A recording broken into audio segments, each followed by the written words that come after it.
मा विद्विषावहै। ॐ शान्तिः शान्तिः शान्तिः। कठोपनिषद की कक्षा में आप सभी का हार्दिक स्वागत अभिनंदन है। उपनिषद के अंतर्गत कठोपनिषद हमारा चल रहा है।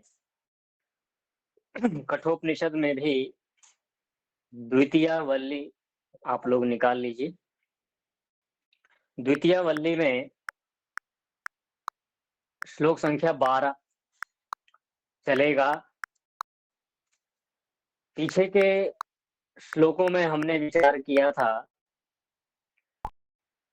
कि धन ये सब अनित्य हैं, ऐसा जानता हूं। ऐसा किसने बोला था? नचिकेता ने।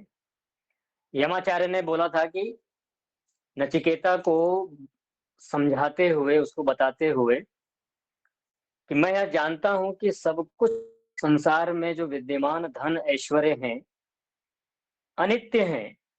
अनित्य है मतलब हमेशा रहने वाले नहीं हैं।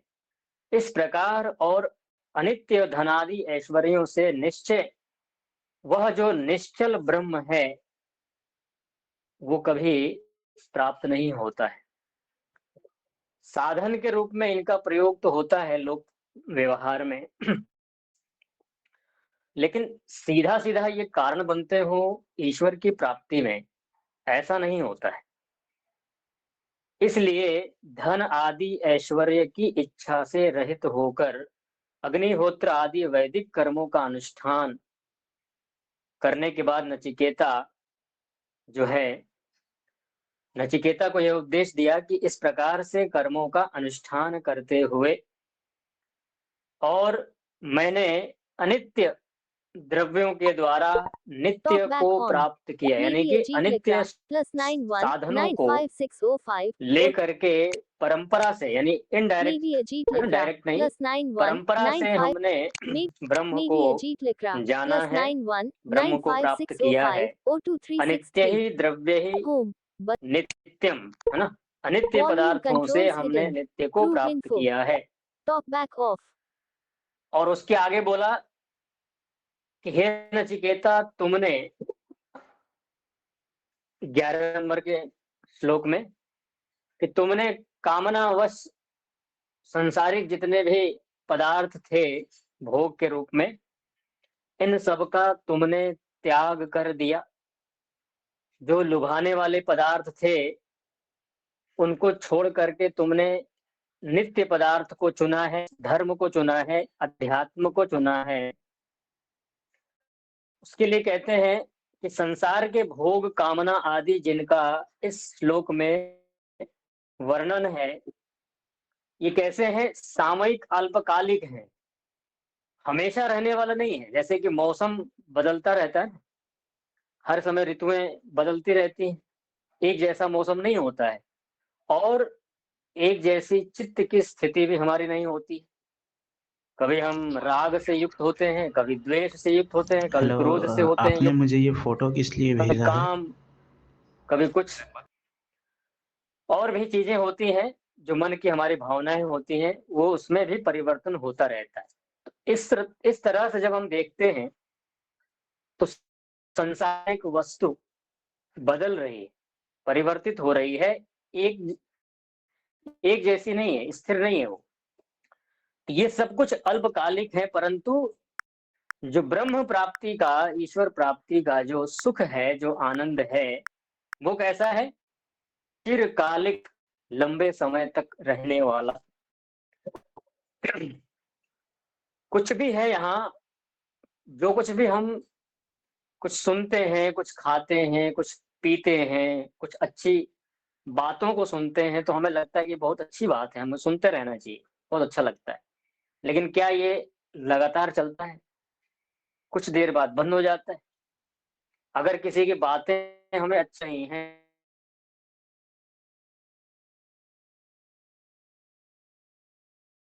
बंद हो जाएगा मिलना। ऐसे ही हम खाते हैं तो जब तक हम खाते हैं, जब तक हमारा भरा है, तब तक उस खाने से हमें सुख की प्राप्ति होती रहती है। लेकिन जब पेट भर जाए,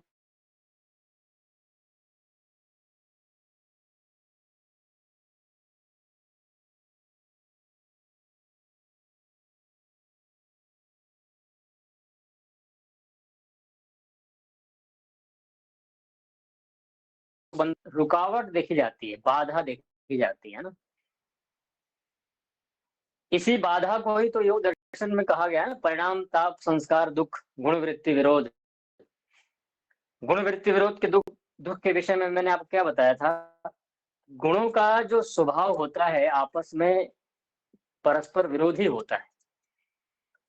किसी काम को करने के लिए अथवा नहीं करने के लिए आपके मन में दो परस्पर विरोधी विचार आते हैं, ये काम करूं या ना करूं, फलाने व्यक्ति से मैं बात करूं या ना करूं, ठीक है, यहाँ इस स्थान पर मैं जाऊं कि ना जाऊं, पढ़ूं कि ना पढ़ूं, ठीक है, अध्यात्म मार्ग में चलूं या सांसारिक मार्ग में चलूं, ये जो परस्पर आपस में विरोधी स्थिति है ना, इसको ही कहा जाता है, क्या कहा जाता है? गुण वृत्ति विरोध, ठीक है। और ये हर किसी के साथ लगा रहता है, एक योगी को छोड़ करके। एक साधक जो होता है, जिसने परमात्मा का साक्षात्कार कर लिया है, उसको छोड़ करके हर किसी के जीवन में ये होता ही है। आप सबके जीवन में ये सब चीजें आई होंगी, आती भी होंगी, आप सब इसका अनुभव भी करते होंगे। इसलिए नचिकेता ने इस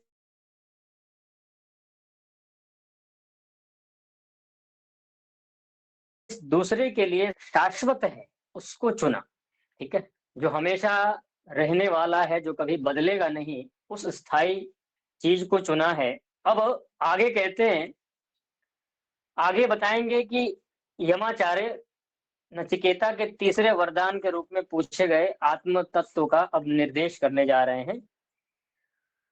तम दूरदर्शम गूढ़म अनुप्रविष्टम गुहाहितम गहवरेष्ठम पुराणम अध्यात्म योगाधिगमेन देवम धीरो हर्ष शोको भाति तम दूरदर्शम गूढ़म। विद्वान, धीर का मतलब क्या होता है? विद्वान, है ना, धीर कहते हैं विद्वान को। तो जो धीर है, जो विद्वान है, विवेकी है, वो उसके विषय में कह रहे हैं कि वो अध्यात्म योगाधिगमेन, अध्यात्म आत्मा संबंधी, है ना, आत्मा संबंधी योग के अधिगमेन अभ्यास से। कौन योग के अभ्यास से? जो धीर है, विद्वान है, आत्मा संबंधी योग के अभ्यास से तम दूरदर्शम गूढ़म, उस दूरदर्शम कठिनता से प्राप्त होने योग्य। आपने एक नाम सुना होगा, दुर्गम, ठीक है, दुर्गम पहाड़ी के ऊपर चढ़ना। तो दुर्गम क्या होता है? जिसका मार्ग अत्यंत कठिन होता है, उतार चढ़ाव जहां ज्यादा होता है, हाँ, कठिन, जटिल, उसको कहते हैं दुर्गम, ठीक है। इसी तरह से आपने होगा दुर्लभ। दुर्लभ का मतलब जो कठिनता से प्राप्त, हाँ, मुश्किल से, कठिनता, हाँ, कठिनता से जो प्राप्त करने योग्य है उसको क्या कहते हैं? दुर्लभ, ठीक है। दुष्प्राप्य, एक नाम सुना होगा, दुष्प्राप्य।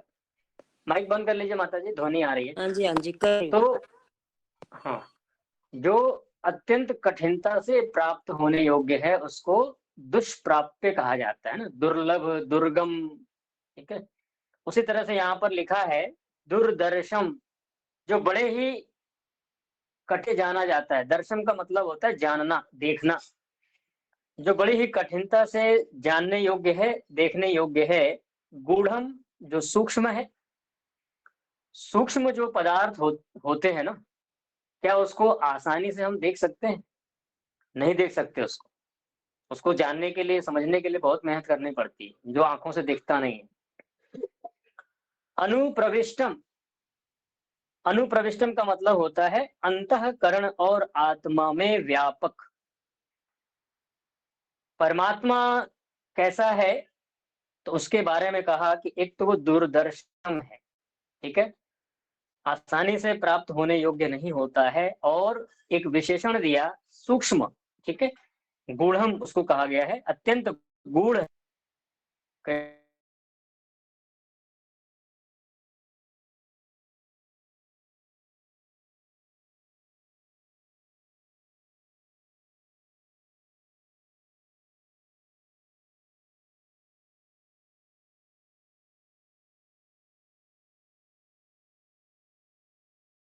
गूढ़, उसको जानने के लिए कितनी तपस्या चाहिए, कितनी मेहनत चाहिए, सोचिए, कल्पना से बाहर।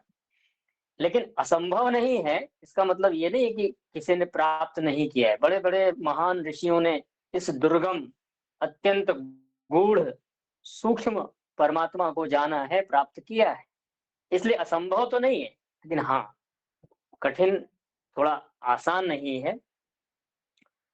और वह जो ब्रह्म है वो कैसा है, तो कहा अंतःकरण और आत्मा में व्यापक है, और गुहाहित हृदय रूपी आकाश में स्थित है।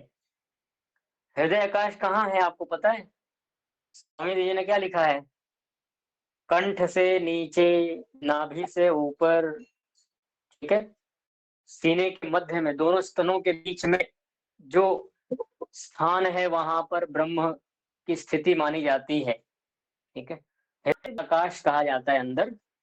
ध्यान के समय आप जो धारणा बनाते हैं, वो, उसके बारे में महर्षि पतंजलि जी ने कहा है योग दर्शन में, कि या तो आप धारणा नासिका केंद्र पर बना सकते हैं, कंठ में बना सकते हैं, हृदय देश में, बीच सीने में अंदर, और नाभि, है ना, नाभि चक्र, उस पर भी आप धारणा केंद्र बना सकते हैं।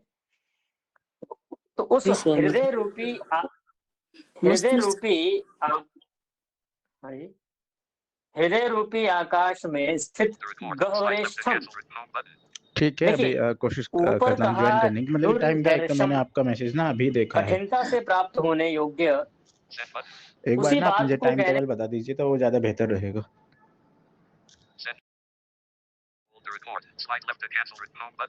ठीक है, अभी कोशिश करता हूँ ज्वाइन करने की। मतलब टाइम क्या है, एक तो मैंने आपका मैसेज ना अभी देखा है। एक बार ना आप मुझे टाइम टेबल बता दीजिए तो वो ज़्यादा बेहतर रहेगा।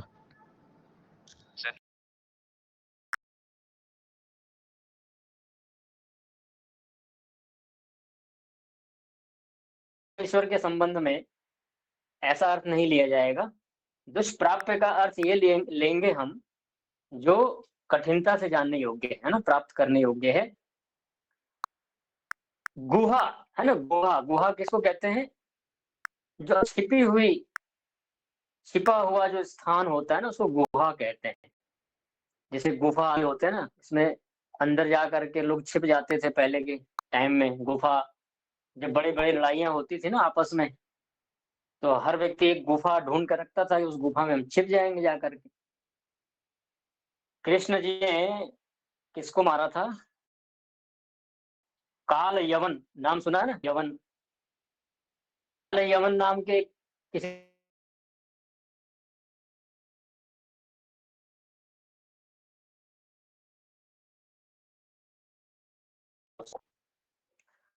तो ऐसे कोई तो अपनी जान बचाने,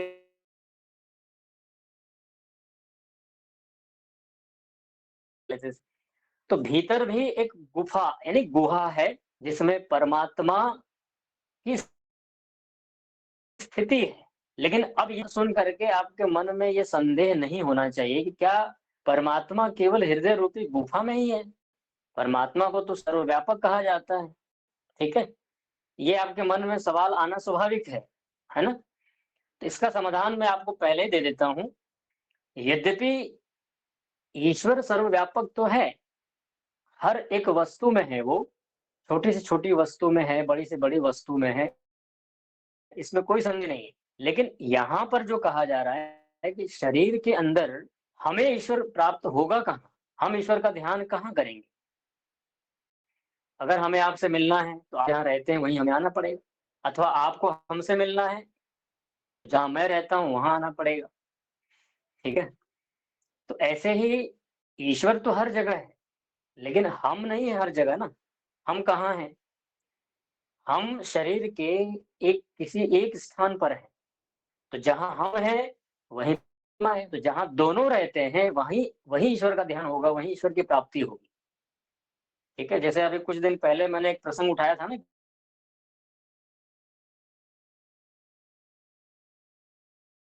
कि मैं भाई थोड़ा बाहर किसी ने गई हुई पूछा थी, इसलिए लेट ज्वाइन कर रही हूँ, प्लीज।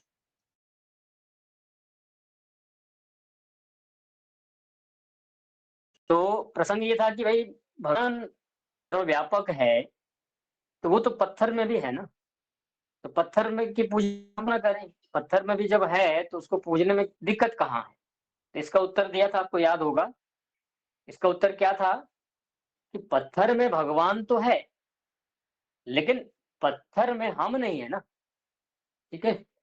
पत्थर के अंदर हम नहीं है, इसलिए हम उसको नहीं जान पाएंगे। हम कहाँ हैं?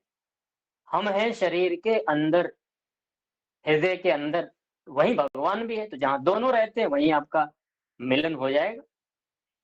इस अवरेष्ठम कहा है और पुराणम, ईश्वर पुराना है। अब कई बार ईश्वर को जब पुराना कहा जाता है तो लोग बड़ा आश्चर्य करते हैं, जो जानते नहीं है पुराना हो गया ईश्वर। तो आप अगर नया मानोगे तो क्या दोष आएगा? नई कौन सी वस्तु होती है? नई वो वस्तु होती है तो अभी बनी है। तो इसका मतलब क्या आप ये मानना चाहते हैं कि ईश्वर बना है, ईश्वर उत्पन्न होता है? अगर आप नया मानोगे तो उसको ये मानना पड़ेगा कि वो उत्पन्न हुआ है, बना है। आचार्य जी, हम्म थोड़ा सा और हम्म समझाइयो। पत्थर में हम नहीं किसको हैं, माता जी? पत्थर में हम नहीं हैं, हाँ हाँ, ठीक है थोड़ा ठीक और है। खोल के समझाओ। हाँ, खोल के तो मैं तो पीछे का संदर्भ में ले रहा हूँ। हाँ, उसमें जी ये था कि किसी ने पूछा था कि भाई आप कहते हो कि पत्थर की मूर्ति की पूजा नहीं करना चाहिए, जी नहीं करनी चाहिए, लेकिन आप ही कहते हो कि भगवान सर्वव्यापक है, हर जगह रहता है, ठीक है? संसार के हर वस्तु में है, जड़ में, चेतन में, पत्थर में, नदी में, नाले में, हर जगह भगवान है। तो जब हर जगह भगवान है और पत्थर में भी है, तो हम पत्थर की जब पूजा कर रहे हैं तो दोष कहाँ आ रहा है? क्योंकि आप कह रहे हो कि भगवान सर्वव्यापक है। ठीक है ना? तो पत्थर की हम पूजा करते हैं तो कोई दोष तो नहीं आना चाहिए। तो उसका उत्तर ये था कि पत्थर में भगवान है, लेकिन पत्थर में हम नहीं है ना। आत्मा कहाँ है? हृदय अंदर। आत्मा, हाँ, आत्मा शरीर के अंदर है। पत्थर और चेतन तो नहीं है ना, पत्थर में है ना आचार्य? नहीं नहीं, हाँ हाँ, वो नहीं, चेतन नहीं है, वो तो एक अलग विषय है माता जी। अभी अच्छा, हम ये विचार कर रहे हैं कि ठीक। जब हम किसी से मिलना चाहते हैं, ठीक है, हाँ जी, हाँ जी, तो जब हम मिलना चाहते हैं, उससे बातें करना चाहते हैं, तो दोनों को आमने सामने होना पड़ेगा ना। जी, तभी तो बात होगी ना, निकट होंगे तभी बात होगी, हाँ जी, हाँ जी, ठीक बात। ठीक है? तो हाँ, तो हम तो यहाँ बैठे हैं शरीर के अंदर, भगवान बैठा है पत्थर में, जी। तो कैसे वहां बातचीत होगी? तो हम्म। इसलिए यहाँ विशेष हेतु दिया है कि हम शरीर के अंदर हैं, तो भगवान सर्वव्यापक होने के कारण हमारे शरीर में भी तो है ना। तो जी, सबसे निकट भगवान कहाँ है, शरीर में है या पत्थर में? शरीर में। शरीर में, शरीर में। तो जब भगवान सबसे निकट हमारे अंदर ही है, तो बाहर क्यों जाना, बाहर क्यों भटकना है? तो ये उत्तर था, ये प्रसंग चल रहा था, ठीक है? हाँ, बंद कर लीजिए माइक। पुराणम, ईश्वर कैसा है? पुरातन है, नित्य है। जो नित्य होती है वो पुरानी ही होती है ना? तो पुरानी का मतलब इस रूप में नहीं है जैसा कि संसार में हम ग्रहण करते हैं। जैसे मान लीजिए कि कोई घड़ा है या कोई मकान है, ठीक है? चलो मकान लेते हैं, तो मकान आज बना, 100-200 साल बाद बिल्कुल जर्जर हो जाता है, पुराना हो जाता है। तो ऐसा पुरानापन नित्य पदार्थों में नहीं होता है, जैसा कि लोक में सांसारिक पदार्थों में देखा जाता है, ठीक है? यहाँ केवल स्वरूप की दृष्टि से कहा जाता है कि इतना समय हो गया या इतने समय मतलब पुराना है लोक में। लेकिन यहाँ जो पुराना कहा जाता है कि भाई ये सदा से है, इस आज का कोई ताजा कोई नई चीज नहीं बनी, भाई आज ही अभी बनी हो है। देवम प्रकाशमय परमात्मा को मत्वा जानकर हर्ष शोको सुख दुख दोनों को छोड़ देता है जहाती। अब आपसे कोई प्रश्न पूछे कि कैसे व्यक्ति सुख और दुख को कैसे छोड़ देता है, नहीं सुख और दुख से व्यक्ति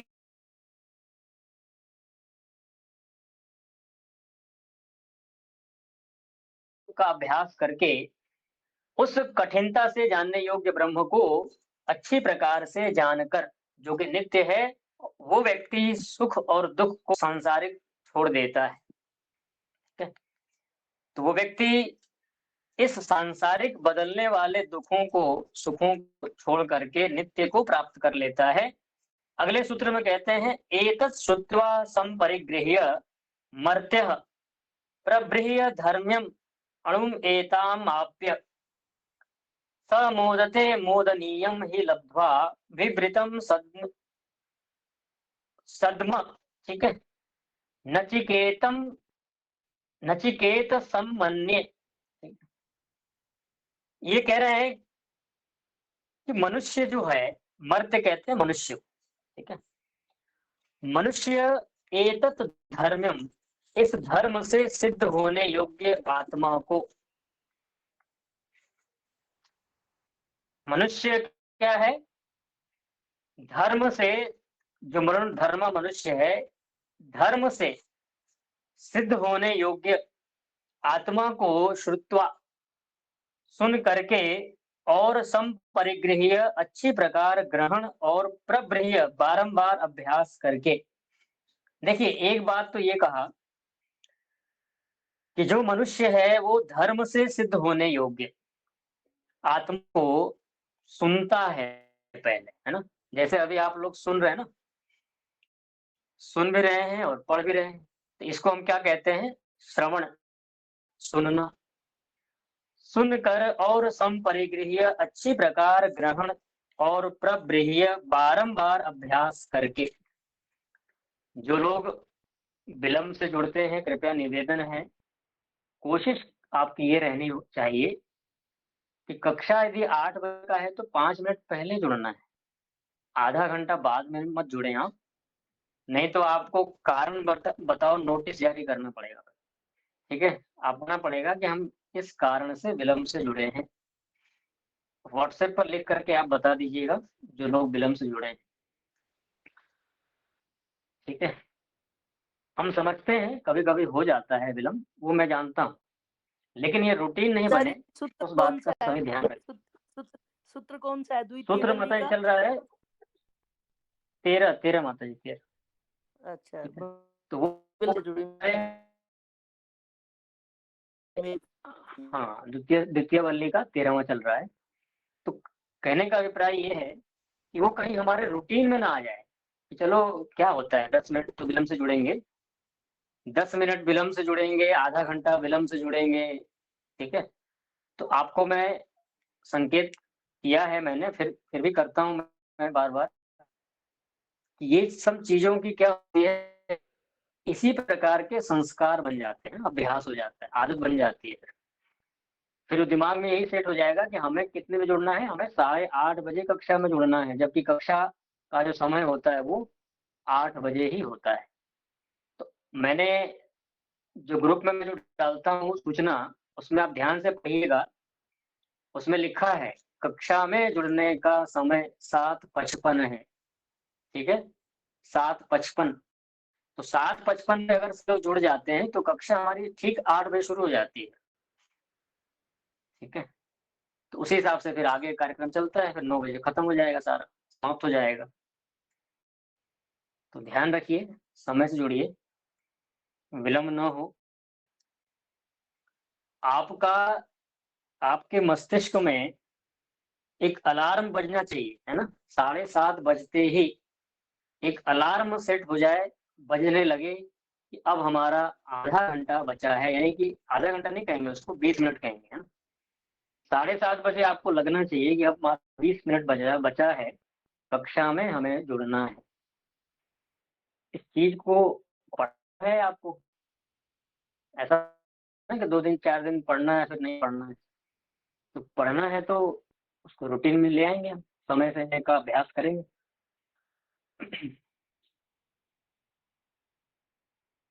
तो एक तो ये है कि हम जिससे भी हम पढ़ रहे होते हैं तो वो तो पढ़ा ही रहा है, हमें बहुत कुछ सीखने को हमें मिलता है। दूसरा ये होता है कि व्यवहार भी तो हमें लाना है ना, व्यवहार में पढ़ी पढ़ाई चीजों को व्यवहार में भी लाना है। ऐसा नहीं कि बस सुन लिया और व्यवहार में उसका सुन लिया हमने वेद मंत्र में कि समझना चाहिए, तो समय का पालन किसको करना चाहिए, किसके लिए उपदेश है? पशुओं के लिए। ये सब उपदेश हम सब मनुष्यों के लिए होते हैं। तो अगर हम इसको हमारे व्यवहार लिए का आचार्य आचरण जी, इसका आचरण नहीं हमारे करेंगे, लिए आचार्य जी। हमारे लिए। हाँ जी, हाँ जी। तो इसको हम व्यवहार में नहीं लाएंगे तो नहीं चलेगा ना। ये करना चाहिए, ठीक है, समाज का उपकार करना चाहिए, ये सब हमारे लिए है। दान करनी चाहिए हमारे लिए, ठीक है, विद्या पढ़नी चाहिए, ईश्वर का ध्यान करना चाहिए, ये सब हमारे लिए है। इसलिए पढ़ना पढ़ाना इसीलिए होता है कि हम उसका आचरण करें, उसको व्यवहार में ले आए।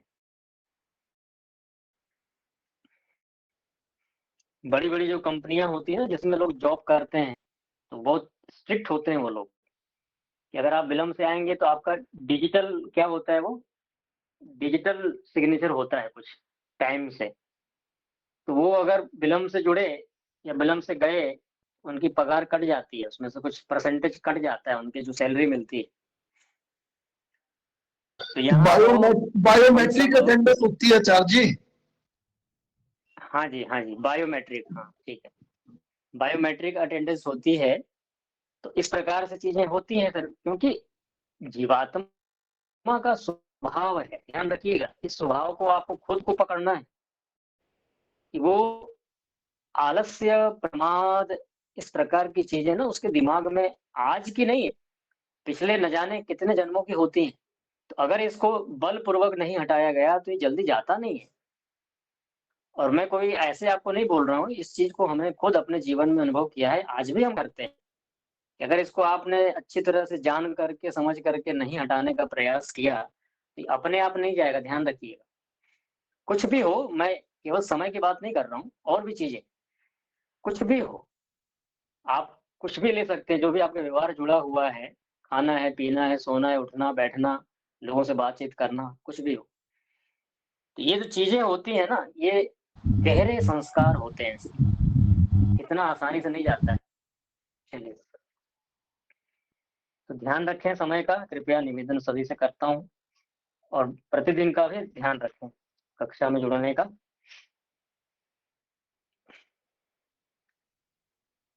तो आत्मा को श्रुत्वा, सुन करके, संपरिगृह्य, अच्छी प्रकार ग्रहण और बारंबार उसका अभ्यास करके, एतत् अणु, अणु किसको कहते हैं, जो सूक्ष्म होता है, अणु ब्रह्म, ब्रह्म कैसा है, अणु मात्र है, एकदम सूक्ष्म है, ऐसे ब्रह्म को प्राप्त होकर के समोदनीयम, आपको पिछली कुछ दिन पहले हमने आपसे कहा था ना कि जिसको हम व्यवहार में लड्डू कहते हैं, लड्डू, तो उसको संस्कृत में क्या कहा जाता है, मोदक, है ना।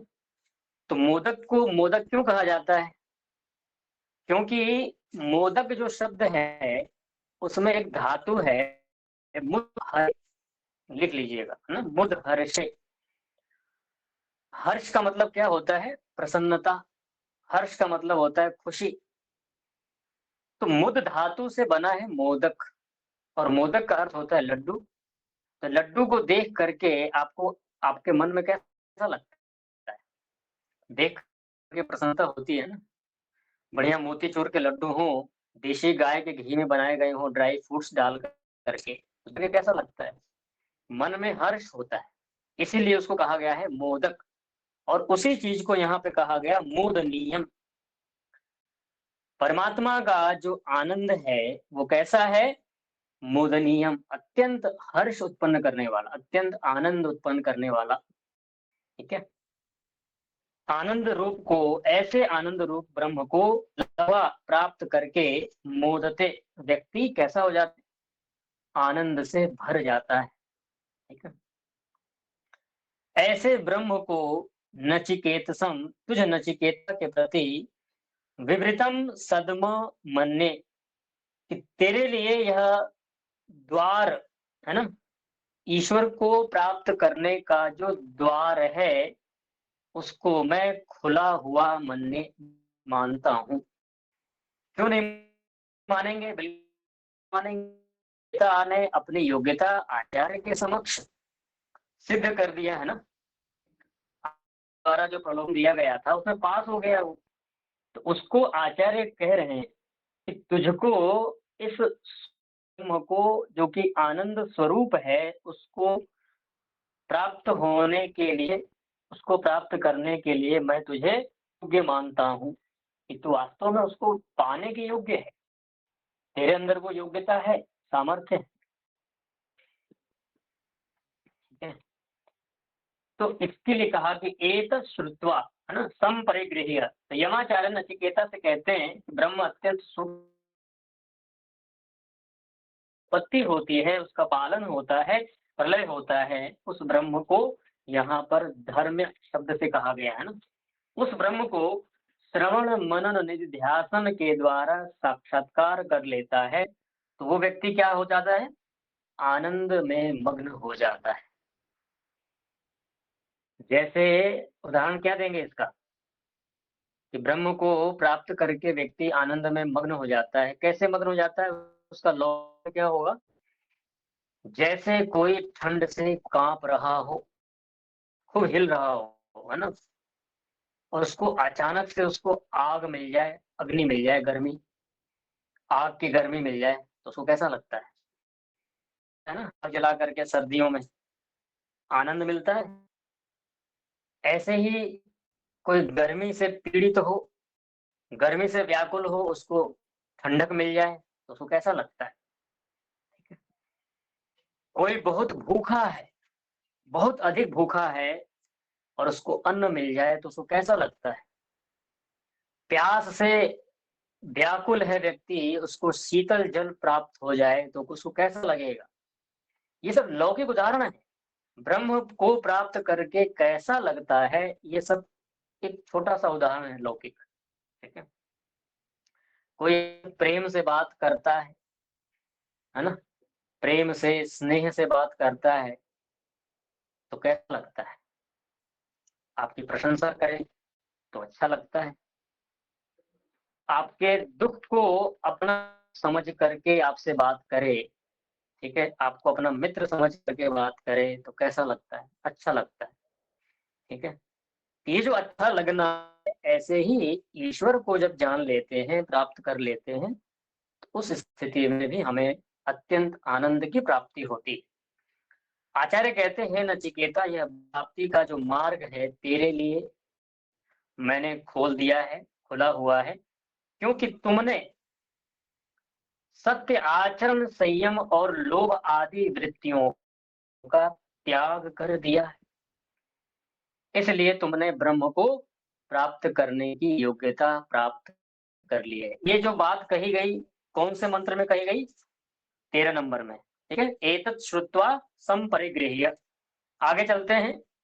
अब अगले मंत्र में 14वें में कहेंगे, जो आचार्य यम के उपदेश को जो नचिकेता सुन करके ब्रह्म विषयक अपनी जिज्ञासा को और अधिक स्पष्ट करने के लिए अब अगला प्रश्न करेंगे। ठीक है। क्योंकि आपको पता है, जब कोई बात किसी को बताई जाती है और उस बात को सुन करके उसको अच्छा लगता है, उसको आनंद की प्राप्ति होती है, तो उसकी क्या इच्छा होती है? ये बात हमें और अधिक बताया जाए। हम किसी से बात करते हैं और वास्तव में उस बात करने में, चाहे कोई विषय हो, कोई अध्यात्म का विषय हो, कोई लौकिक विषय हो, अगर उसमें तल्लीन हो गए, तुम्हें समय का पता नहीं चलता। 1 घंटा 2 घंटा बीत जाए तो नहीं पता लगता है। ऐसे ही यहाँ पर ब्रह्म के विषय में समझना है कि जब आध्यात्म में संबंध बना लेते हैं, ध्यान में जब उसके साथ संबंध जुड़ जाता है, तो आपको समय का पता नहीं चलेगा। जैसे अभी मान लीजिए ध्यान में आपका मन एकाग्र नहीं हो पाता है तो 10-15 मिनट बैठना भी कठिन लगता है, लेकिन एकाग्र हो गए तो बस खो जाते हैं फिर। तो अब कह रहे हैं कि अन्यत्र धर्मात् अन्यत्र अधर्मात् अन्यत्र अस्मात् कृतात् कृतात् अन्यत्र भूतात् च भाव्याच्च यत् तत् पश्यसि तद्वत्। चलिए इसको आगे लेंगे, इतना ही रखते हैं, है ना, व्याख्या और करनी पड़ेगी इसकी। तो हमने आज जो पढ़ा, एक तो ये है, आपको मैं सार बता देता हूँ 2 मिनट में, कि तम दुर्दर्शम गूढ़म अनुप्रविष्टम, ठीक है, गुहाहितम गहवरेष्ठम पुराणम अध्यात्म योगाधिगम देवम मत्वा हर्ष शोको जहाति।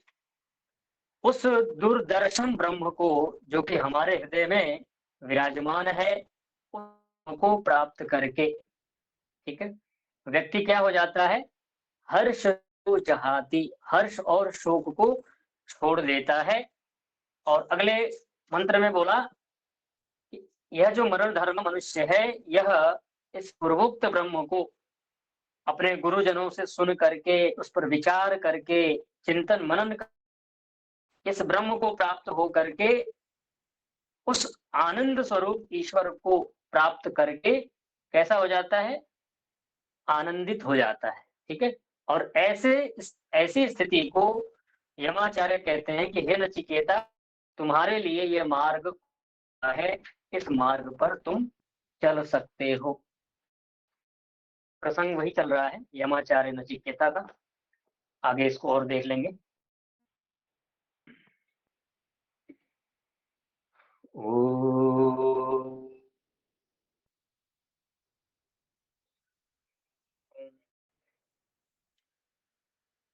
मनुस्मृति पुस्तक के विषय में ग्रुप में आप सबने देखा होगा, जानकारी हमने दे दी है। उसमें आपने पढ़ा भी होगा कि वैसे तो मनुस्मृति हमारे पास है, उस पर 400 रुपया प्रिंट है, ठीक है। तो मैंने पूछा था कि भाई इस पर डिस्काउंट आदि कितना हो सकता है, तो 30% डिस्काउंट की बात उन्होंने की और बोला कि इतना लेस करके लगभग 280 का पड़ेगा। और उस 280 में भी कुछ पोस्टेज चार्ज होते हैं ना, कुरियर के जो भेजेगा, तो जो भी 60 जो भी जुड़ेगा उसमें, तो उस हिसाब से आप उसको एक बार जब भी आप बात करें, अगर आपको मंगवाना, तो क्लियर पहले बात कर लीजिएगा कि फाइनली कितने का पड़ेगा, है ना, कुरियर चार्ज करके, है ना, जो भेजने का जो खर्चा है। और बता दीजिएगा भाई आचार्य ने आपसे बात की होगी डिस्काउंट के विषय में, तो डिस्काउंट ही आप बताना। दूसरा ये है, माइक बंद रखिए। दूसरा ये है कि उनको पूरी जानकारी भेज दीजिएगा कि भाई आपका जो भी एड्रेस है, पिन कोड, पिन नंबर, और उनसे जरूर पूछें अगर आप मंगवाते हैं तो कब तक हमें मिल जाएगा, कितने दिनों में हमें प्राप्त हो जाएगा, एक लमसम आइडिया लग जाए आपको उस तरह। वैसे तो समय हमारे पास पर्याप्त है, आप आराम से मंगवाइए, अभी तो सत्याग्रह प्रकाश चल रहा है, अभी इतना जल्दी ये खत्म नहीं होगा, थोड़ा और समय है इसमें। तो ये जानकारी इसलिए हमने पहले दे दी है कि आप लोग मंगवा के रख भी सकते हैं पहले से, ताकि जब कक्षा शुरू हो उसमें एकदम से हड़बड़ी ना हो कि भाई अभी हमारे पास पुस्तक नहीं आया। इसलिए मैंने जानकारी आपको दी है कि इसके स्मृति का क्रम आरंभ हम करेंगे।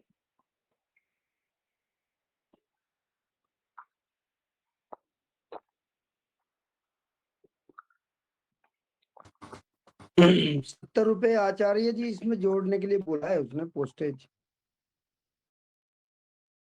70 रुपये, हाँ वही 50-70 जो भी हो। और 1 किलो 300 ग्राम वजन है किताब का। हाँ ठीक है, कोई बात। वही चीज मैंने गोविंद राम हासन, दिल्ली है ना, गोविंद राम हासन। हाँ बोलिए ऋचा जी।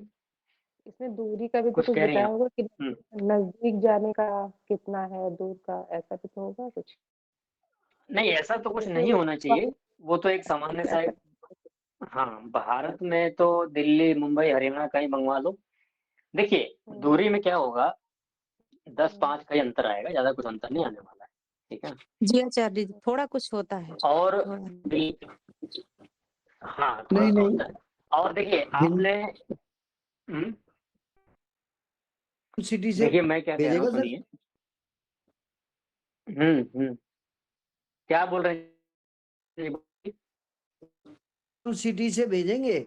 उनका फोन आया था मेरे पास। हाँ जी, हाँ जी। अच्छा जी। राजस्थान अच्छा, राजस्थान आपने में ऑर्डर कर हिंडोन दिया? सिटी है सर। ऑर्डर कर नहीं, दिया है क्या? Actually I have come to, मैं बॉम्बे आया हुआ हूँ सर, तो इसलिए मैं जब दिल्ली पहुंचूंगा हुँ, तो दिल्ली, तो तब मैं मंगवाऊंगा अभी अगले महीने ना, जनवरी ठीक 20 है, महीने ठीक। हाँ, हाँ, कोई बात। हुँ। चलिए ठीक है। तो मैं ये बोल रहा था कि आप लोग जो है, उसको जो भी है आप अपने हिसाब से ऑर्डर कर सकते हैं उसको, कोई बहुत महँगा भी नहीं है, 400 के रेंज में है, ठीक है?